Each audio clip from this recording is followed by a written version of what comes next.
I'm out here personally looking for a spot for me, and I just happen to stumble across somebody else's thing, and you know, it is nerve-wracking to even like witness that it's one, not just me, that it's even young females that are in this type of situation, as well as, you know, males, children even. I've actually seen children clothes, children's shoes at some of these campsites, and it's America, we got to do better.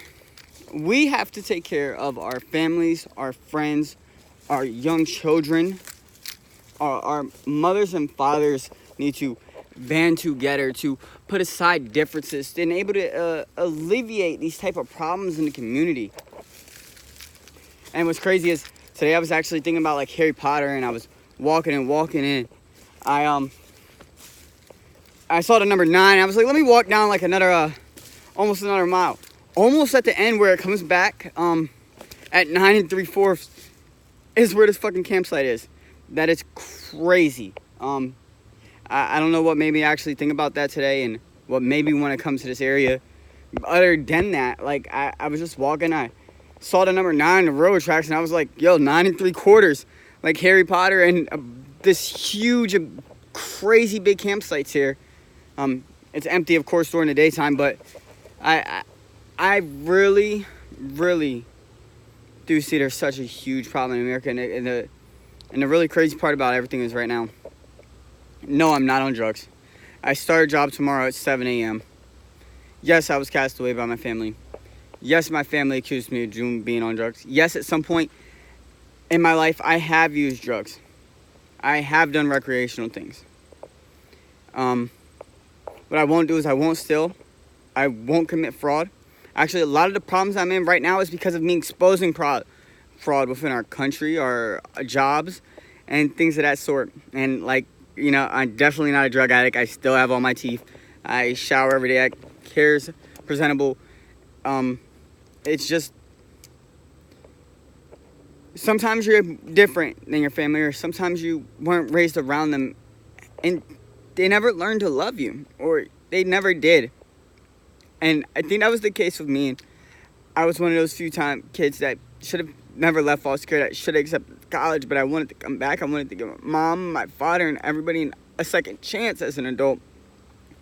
And I allowed it for like the last 6 years, but I will never turn back to them again, no matter how bad it gets, how hungry, how cold, how anything. I will never turn to my family again because of the way they have treated me.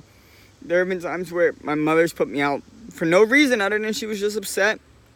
And I go to my aunt or my uncle, and instead of me stealing or doing something bad, knowing they have food in the house, I say, Uncle, Auntie, can I have a can of vegetables? I'm hungry.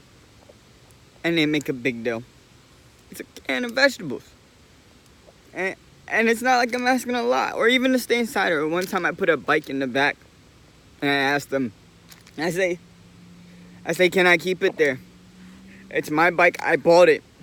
A few days later, even though it's chained up, they say it was stolen. Or one time I had a car with it was my car. I bought it, registered to the state.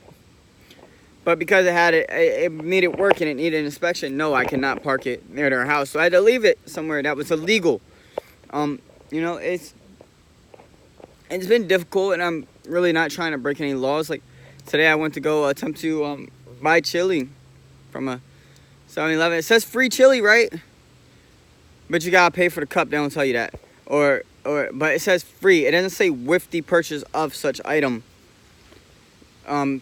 So I think they even need to fix their marketing thing. Like, the word free should not be allowed to use with conditional terms. And as far as marketing goes, it is misleading. But it's crazy because other 7-Elevens have let me eat it for free because they understand my situation. They know I start working. And I literally looked at a young girl. I said, you know, I could be like the other people that are out here that come in here every day. I could be stealing from cars. I could be begging in front of your store. I said, I'm trying to just be humble and just eat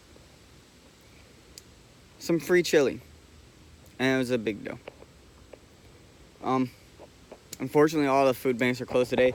There was peanut butter in there. It's not edible. I did actually look, sadly. You know, I'm coming from like, at one point in my life I was making so much money and I lost everything. But I'm gonna get back to that. And when I get back to that, everybody ever treated me the way they did, that wanted me to leave that company to come back here because they wanted my friendship, they wanted me back, but then they didn't. And when I didn't have the money that I used to have, taking them out to eat, going to the mall and buying them clothes, they didn't love me anymore.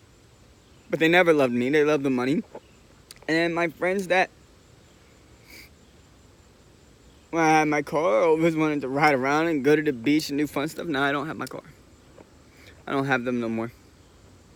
The friends that I had when I was doing drugs, I never do drugs no more. I don't have them no more. What I have is me. At the end of the day, those people, they're gonna ask things. When you have things, they're gonna want to be your friend. But when you have nothing, the only thing you have is gonna be you. So no matter who you are, learn to love yourself and learn when people are gonna try to use you. And don't allow it. Just make the room and grow for yourself. Grow. Love yourself. Grow for yourself.